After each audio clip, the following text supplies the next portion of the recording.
I'm Maura Rossman. I'm the health officer for Howard County Health Department, and I'm really privileged to be up here with my colleagues from Howard County. The topic we will be discussing is achieving recovery through collaboration. And as has been mentioned, I think repeatedly this morning, this issue, this problem that we have, I don't think can be tackled by any one individual agency, person, or county. And we are going to hear from our police chief, Gary Gardner, a pharmacist who works with the health department, Dr. DePaula, psychiatrist who works with our addictions unit in the health department, Dr. Gandhi, and with our detention center, Ms. Patricia Schupel. So I'm not going to go into their bios for the sake of time. They are in your program, and I'm going to have Chief Gardner lead us off. Good morning. Thank you, Mara. I'm going to try to avoid repeating a number of the things that you've already heard, but I did want to touch on just a couple things here locally here in Howard County. And like's been said, this epidemic has no boundaries, and certainly while Howard County is a great place to live, work, and play, we do have our issues, and this certainly is one of the top issues that we face in public safety as well as the community. As County Executive Kittleman mentioned, heroin deaths for us so far this year we're 45% ahead of the entire year last year compared to all of 2015. Non-fatal overdoses have increased more than 35% in the first 9 months compared to all of 2015. And we, like other jurisdictions, all of our officers have been trained in Narcan as first responders, and that has already doubled so far this year with 3 months to go. And our colleagues in fire EMS, as many of you know, also carry the Narcan, and according to our statistics, that has increased 74% compared to last year. So it is a significant issue here in the county, and we're looking at many new approaches. But the impact on us covers a wide variety. Certainly crime is something that we focus on in law enforcement. We mainly see it in property crimes of theft, retail theft, burglaries, and occasionally it turns into violent crime where someone is so desperate ends up being a robbery. But also, someone touched on it earlier, traffic safety is also becoming a big issue for us with this epidemic. And we've already seen it here in the county that's led to one traffic fatality on Route 100. So this is something that is touching each and every one of us. And we have to look at new approaches. You know, I've been in law enforcement for more than 30 years, and maybe 10 years ago I wouldn't have said this, but just arresting our way out of this situation is certainly not going to solve it. And I think most have acknowledged that today. We need to look at many approaches, and we need to work with all of our partners, and that's who we have here on the panel to discuss some of the things that we're doing in Howard County. Collaboration is the key. Working with our health department, working with our peer support counselors, detention center, Howard County drug-free, all important, because it has to be education, intervention, and treatment. One of the things that we just started looking at is every case that we have an overdose, suspected heroin, we have a team that responds to those calls and takes information down. Some of that information is used for investigative purposes, hoping to lead to the source of the drug, as well as now we're looking at teaming up with the health department to provide that early intervention opportunity so we can provide in the hands of that family, in the hands of that individual who has just overdosed, if you know, they've recovered from the administration of Narcan or whatever, that we can give them the opportunity for those resources. Early intervention is key. Second to that is sharing of this information. We are now working through the legal system with a memorandum of understanding with all of our partners to be able to share the information with them. We're the first responders in many of these cases, whether it's 9 o'clock in the morning, 12 noon, 3 a.m. in the morning, responding to all of these calls. And these families are devastated. As Keith Mills described earlier, it was such an impact on his family. And he had a great support mechanism in his family. But not everyone has that advantage. There are many people out there alone, individually trying to work through this, and they need the support of others. They need our support at the very beginning. They need the support of others in the health department and treatment as well. One of the issues, and I know we're caught on time, but I just want to touch on a couple things to spark some conversation, then I'll move on. And that is what the county executive, Kittleman, touched on. 2 things. One, the Good Samaritan law, which I think was a great opportunity to save many lives, because we were having too many cases of individuals who suffered an overdose who were just being dumped. And I mean just dumped in a parking lot, left in an automobile, left in someone's home, unattended, because of fear that they would be charged and arrested. And that law has helped significantly.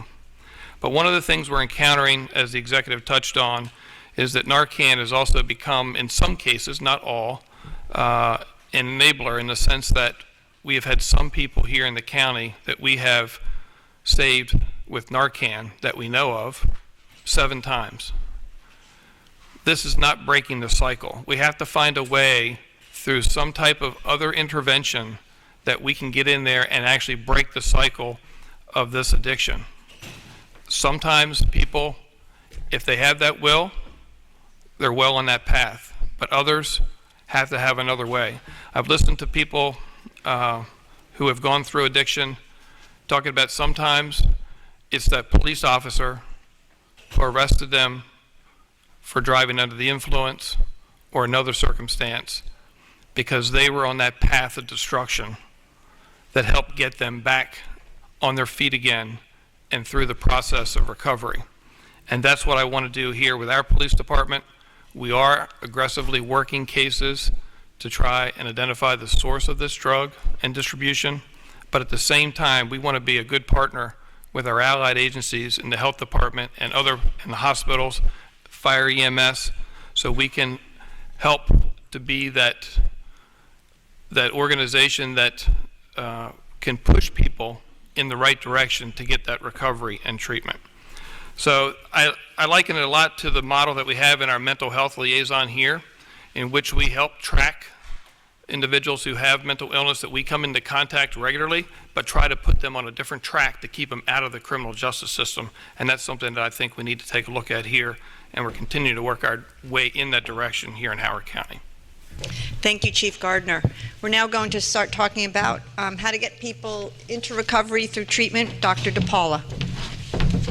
Hi, I'm Bethany DePaula, and I'm going to be covering some best practices and collaborations. I'm a clinical psychiatric pharmacist, and so I'm going to be talking a little bit of best practices from a pharmacotherapy perspective, and I'm partnering with Dr. Gandhi, which is what I do on a regular basis. I actually am involved in teaching one of the instructors of our opioid overdose response program, and then I work in our medication-assisted treatment program, patients who are on buprenorphine, naloxone, and naltrexone, and Dr. Gandhi's going to cover that section of the presentation.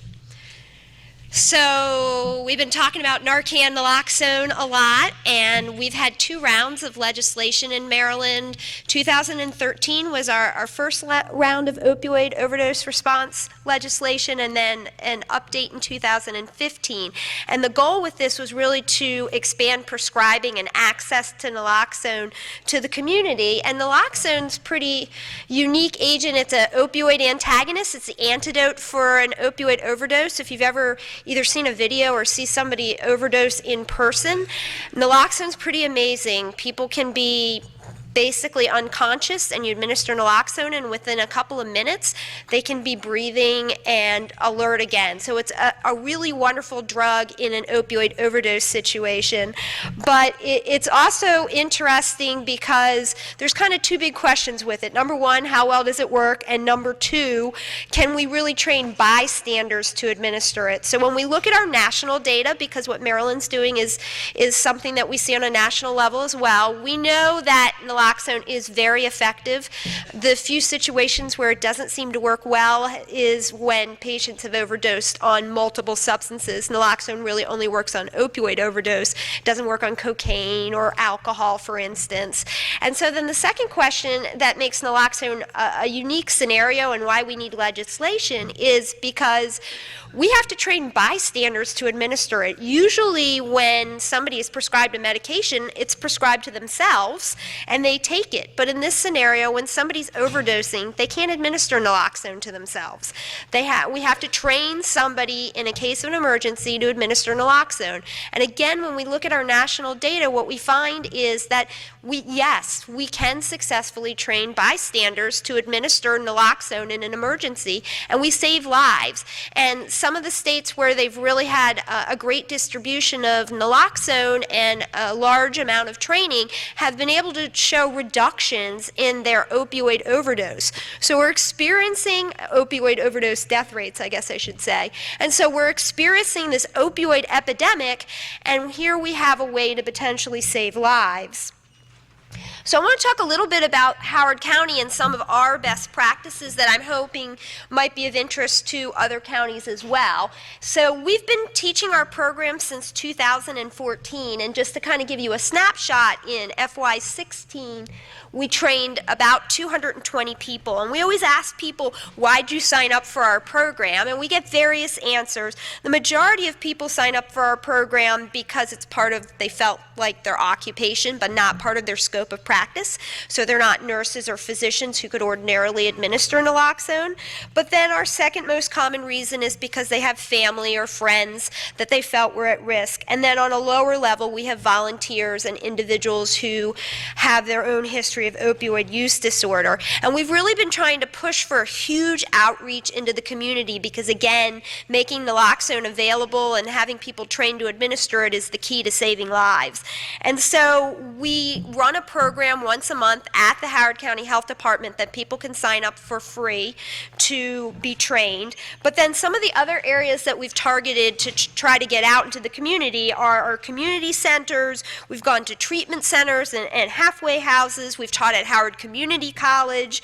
We've taught at the detention center. The detention center we actually teach on a quarterly basis. We focus on detainees as well as the employees. And several people had already mentioned that often what you can see happen is when people relapse after a period of abstinence, that's when they're really at risk for significant overdose. And detainees, people who are incarcerated, fall within that same story. So they were using substances, they were using opioids before they were detained, and then while they're in jail, they have little to no access. I don't want to say no access, but less access, and so they lose their tolerance.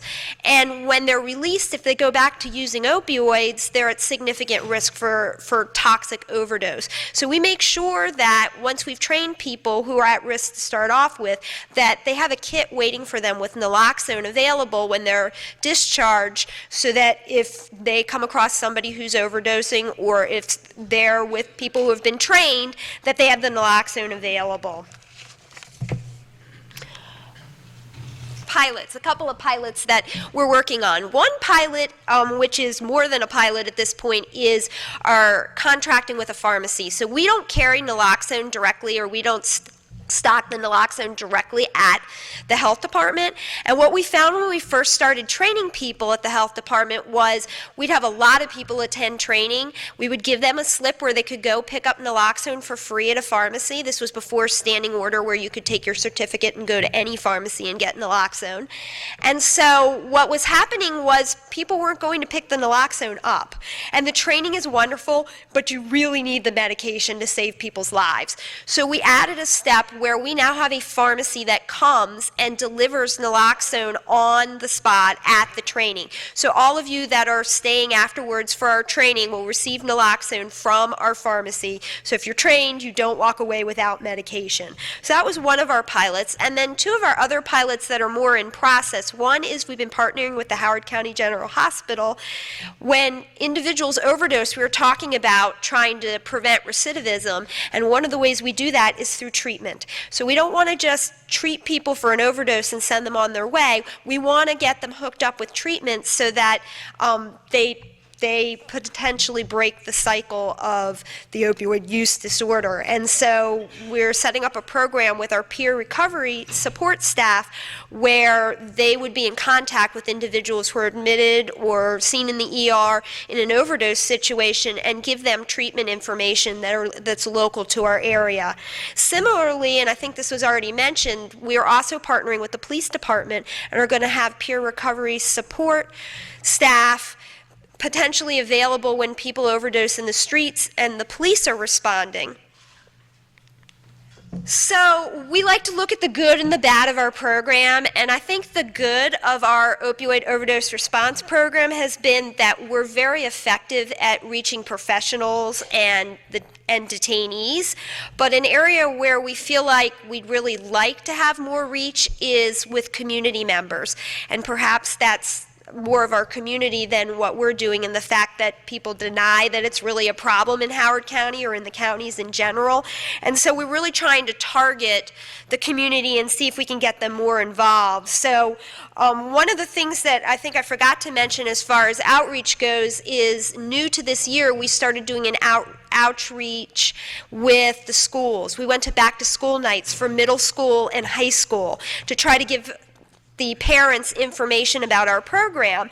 And one of the things that came out of that was my booth was right next to the librarian's booth, which the librarian got a lot more traffic than I did. But I talked to the librarian, and he was saying that they had had overdoses in Howard County Public Libraries and that their staff really wasn't prepared for them. And so he was saying that he thought it'd be valuable to train librarians to educate the community and also to be prepared should they experience an overdose. Similarly, we've had some school nurses come to our program just on their own to learn about administering naloxone, and they've said to us, wow, it would be really great if you could come into the schools and train school nurses in case there's an overdose that occurs during the day.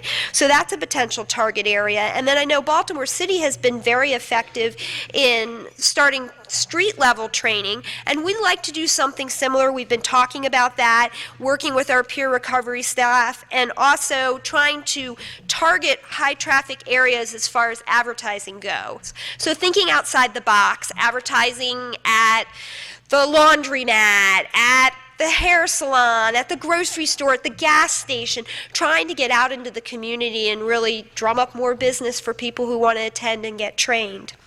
So that's our coverage as far as what we're doing with opioid overdose. Hopefully you'll hang around for our training at the end. And now I'm going to let Dr. Gandhi take over on medication-assisted treatment. Okay, so I'm going to try and give you a very, very quick overview of what medication-assisted treatment is about and how well it works. What are the options? I apologize to the people who work in the field. You know, some of this may seem rather basic to you because this was geared to a very general audience. So basically, there are 3 FDA-approved medications that are used for medication-assisted treatment. One is the opioid full agonist, methadone, which I'm sure everyone's heard about. The other is the opioid partial agonist, which is buprenorphine or Suboxone, which you, again, are familiar with. And the third one, which not everyone may know about, is naltrexone, or it's an opioid antagonist. And it comes in 2 forms. One is the pill form, and the other one is an injectable, long-acting version called Vivitrol, which lasts for a month. So those are the 3 options that we tend to use for medication-assisted treatment.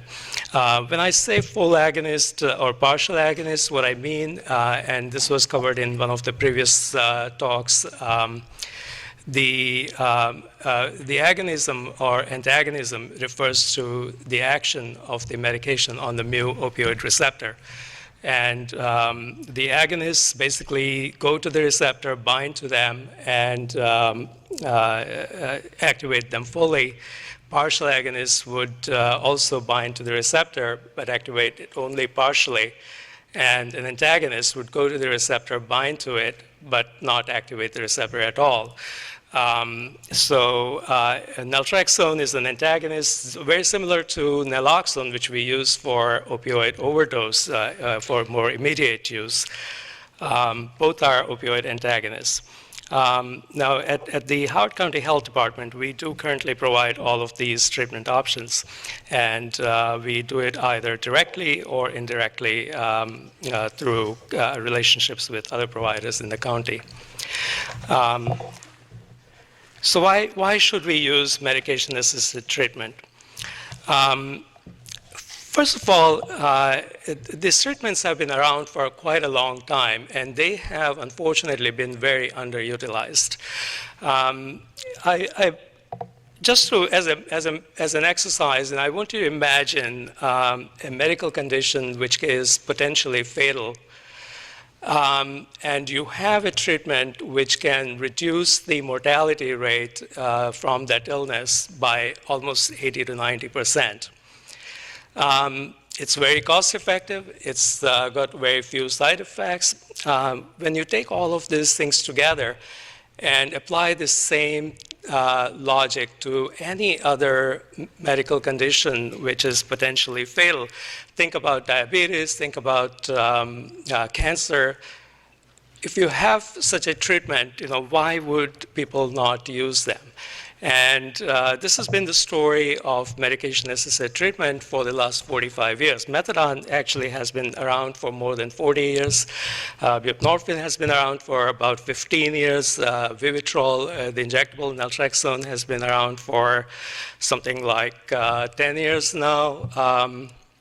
So there are a number of these options which are available, but they're not they're very much underutilized and probably reach only about less than a quarter of the people who might potentially benefit from these treatments.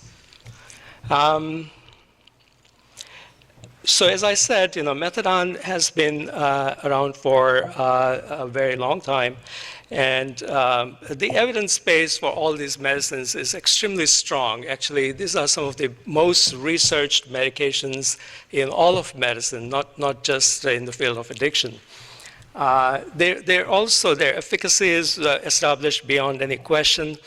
So the way all of these things work, and especially the two full and partial agonists that we utilize, they will reduce the opioid cravings.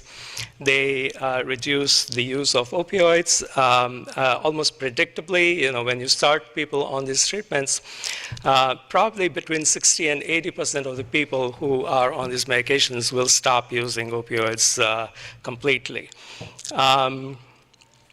They're shown to reduce criminal activity. They reduce complications of opioid use, things like transmission of HIV, hepatitis C. They substantially reduce those kinds of complications, and they reduce mortality. So given all of that and their safety, which is also very well established in the long-term use that we have had with them, I think they would probably constitute the first-line treatment for immediate stabilization of a patient. And Chief Gardner mentioned this, that there are people who go through repeated cycles of resuscitation with naloxone. I think the ideal way to approach them would be to first get them into treatment and get them stabilized so that they don't go back out to use the drug.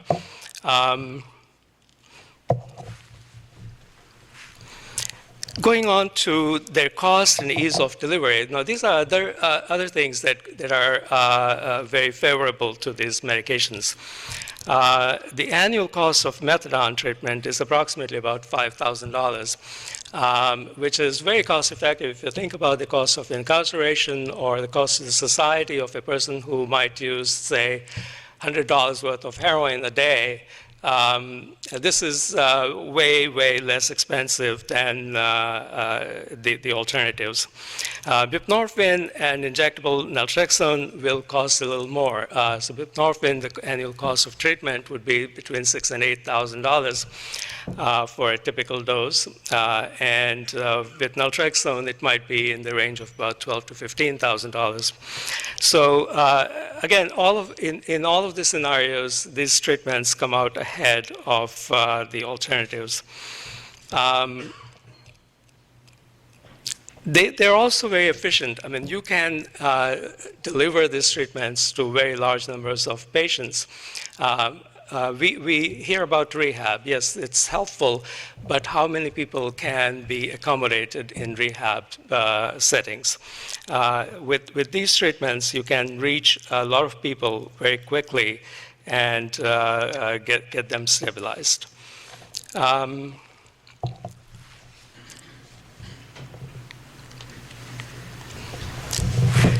A quick word about antagonist maintenance. So as we saw, the agonists are extremely effective. The evidence base for antagonists is a little bit less strong. The oral naltrexone was launched in 1984, and it was originally approved for use in opioid addiction, but the uptake by patients was extremely poor. Now, that compliance issue has been circumvented to a large extent by the launch of the injectable extended-release naltrexone, and that basically takes away the issue of trying to decide whether or not to take the pill on a daily basis. So that's the big advantage for these medications. The other advantage with antagonists is that there's no physical dependence. There's no risk of diversion, which is an issue with the full agonists.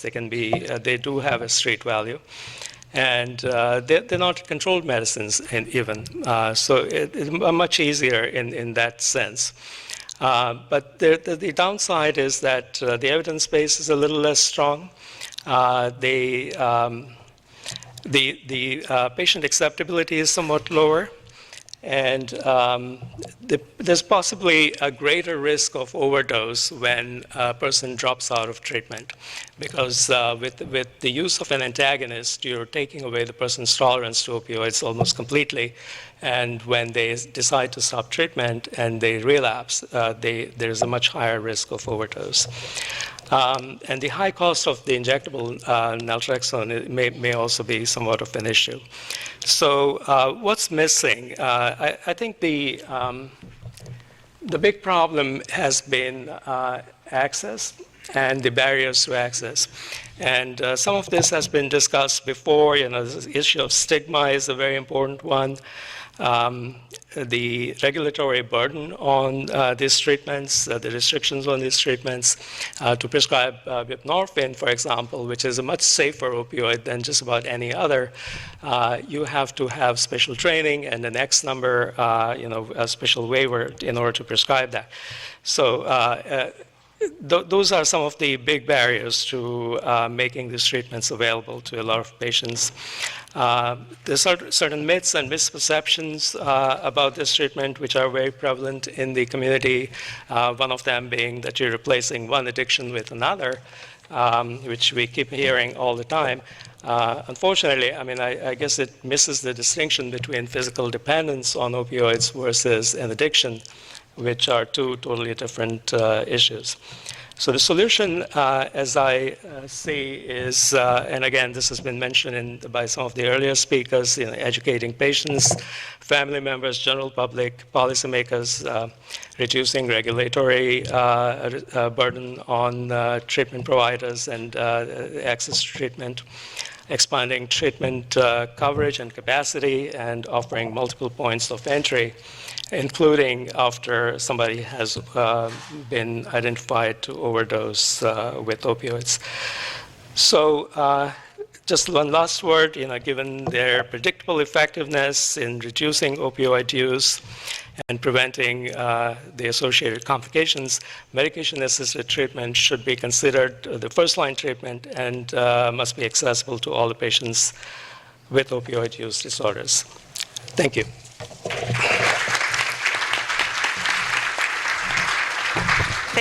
Thank you, Dr. Gandhi and Dr. DePaula. Our last panelist is Ms. Patricia Schupel, who is our Deputy Director of Howard County's Department of Corrections. Trish. Thank you. Thank you. Well, I'm the jailer. So we don't like drugs in our jail, especially. And I have to say that even the methadones and the Suboxones, so that's, I was told to be a little provocative to stir up some discussion, and I'll come back to that issue in a minute.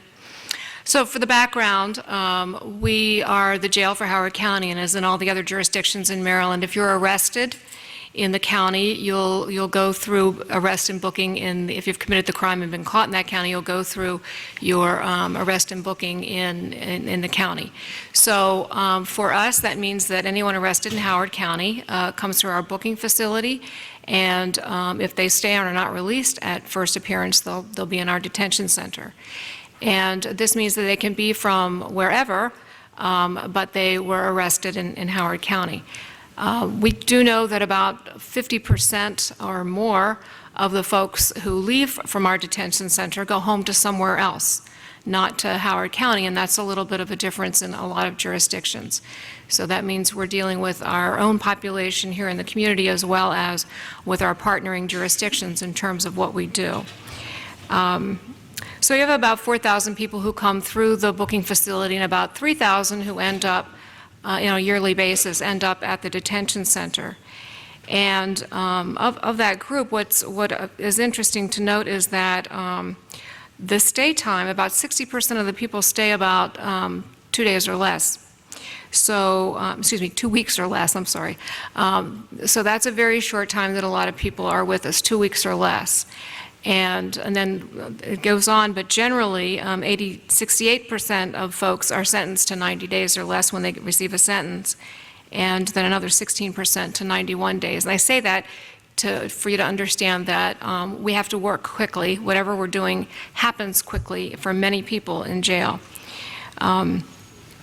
The research tells us, not our own research, but national research, tells us that about 60, maybe up to 80% of the folks who are in jail are somehow that charge is related to a substance abuse, whether they were high on something, drunk when they committed the crime, or whether they are supporting a costly habit with economic and person-to-person crimes, or if the charge itself is a drug or paraphernalia charge, 60 to 80%. So beyond the opioid issue, the whole drug and substance abuse issue is a pretty big one when it comes to jails and therefore prisons later on. So for us, we have a lot of collaboration that's gone on in Howard County, I'm happy to say. And it's because of that collaboration that the whole view on we don't like drugs in jail may be changing, and I've been around for a long time, and it's not easy to change. But Dr. Bonacorsi, Rogers and her staff and the health department have been helping us along with that discussion, and my colleagues here on the podium about that discussion about what do we do this time period while we have these individuals. We're the one group where they can't leave. Okay? Someone gets committed to us, they can't leave until the court says it's time to go. So I'm not suggesting that we send people to jail for treatment, but it's just a fact that they don't go until it's time for them to leave. And so I think it's doubly important then how we spend that time with them while they're with us. And now what has become more important to understand for us, even as the jailers, is that we have a presence in the community. I think in the past few years in Howard County, I like to say the jail has become a community agency. We are part and parcel to the planning that goes on in and out of the jail. And for instance, our reentry program, it was spoken about earlier that the stressors upon the individual who may have been in treatment, may have been successful in treatment, and now is out in the real world, those stressors. We get that. It happens, a similar kind of thing happens in general recidivism, is that the person's out, they have all the greatest intentions, I'm going to make it this time, and things begin to fall apart, and what do you go back to? The same crutch, whatever it was, that an addiction, whatever it is that may have caused difficulties in the first place. So for us, this means that we do a lot of work in reentry. We actually have 3 staff persons now working on the in and out side of the jail with reentry, working with housing, employment, education, as well as the addictions and treatment programs in concert with the health department. So that part has been very important with us. If you want to really affect, I say, public safety, then you deal with all of the factors on helping someone to gain some success in the community upon release from incarceration. So for us, a couple of things with the medication-assisted treatment. As I mentioned, taking a step back and looking at who we have, what we're doing. We're detoxing people. I mean, they say that Howard County doesn't have a detox program. Yes, they do. It's the jail. And when folks come to jail, one of the important things we do is to ask numerous times questions and do some testing to determine if folks are on something at the time that they come in, not for purposes of court or anything like that, but just to understand for us and for our medical folks, what do we need to be looking for? And my understanding is that at any given time, there are about 5 people who are on a withdrawal protocol, whether it's drugs or alcohol, at any given time in our detention center. Now, couple that with the idea that people aren't staying very long. So causes me to begin to think, well, what are we doing here? We're detoxing people. They're going to go back out into the community. Then what's going to happen? If they haven't been in long enough and they haven't been connected with that treatment on the outside, then it's kind of starting to sound like a setup. And it is this collaboration, I'm going to tell you, that begins to, you get the aha moment that we're doing good things, but we need to do good things together collaboratively better to understand not just our own mission, but our collective mission here. And I think that's going to go a long way in helping us to combat this heroin overdose problem. We have the Vivitrol program as our other jurisdictions, Anne Arundel County and Harford County. We also have Vivitrol, which we administer to folks who volunteer before leaving the detention center. Our numbers are not very high. We're I think at about 11 right now for about a year's period.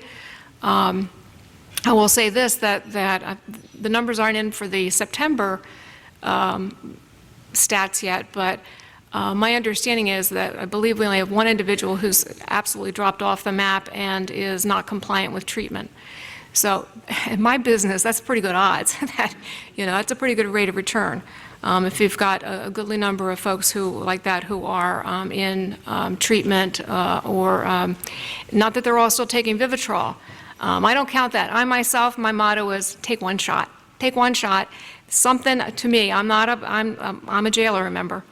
But to me, it's like that first 30 days that they're out there, that they can begin to figure things out with a clear head, is a head start.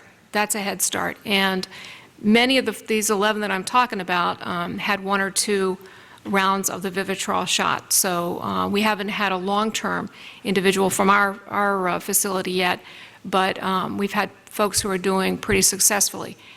The shot, and I say take one shot because with that we have a grant that comes with a lot of services. So they get the one shot, then they get the rest of the services that go with that. And I believe the 2 of those things together they're on our intensive reentry list. So those 2 things together, I think, are making a big difference.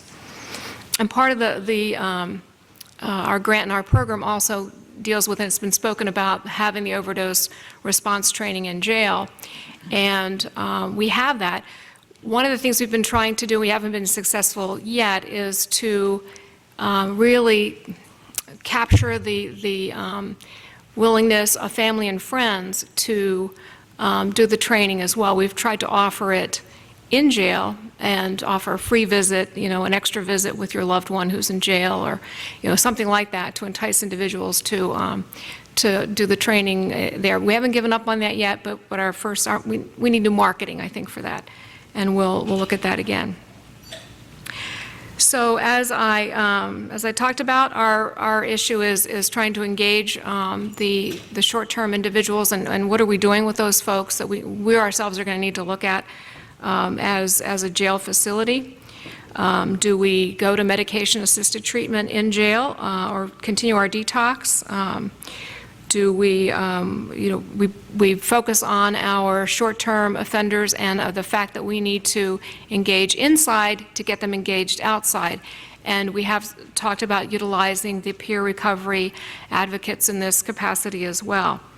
And that really is about the end of this, and I hope I've sparked a little bit of discussion. I would like to see in the future that there be a detox facility in Howard County other than the detention center, but and look forward to more things like that. Thank you, Ms. Schupel. Do we have time for one or two questions? At the microphone right there. Okay, one or two questions. Thank you. Well, what I noticed was the Howard County panel is addressing what to do when somebody's already become addicted, somebody's already in jail, somebody needs that Narcan treatment because they've overdosed.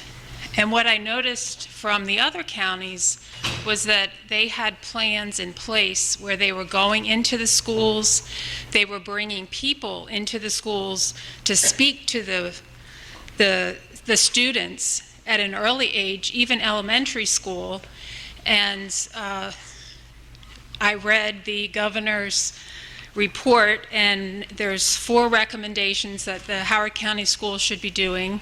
One is create a website for the parents and the children.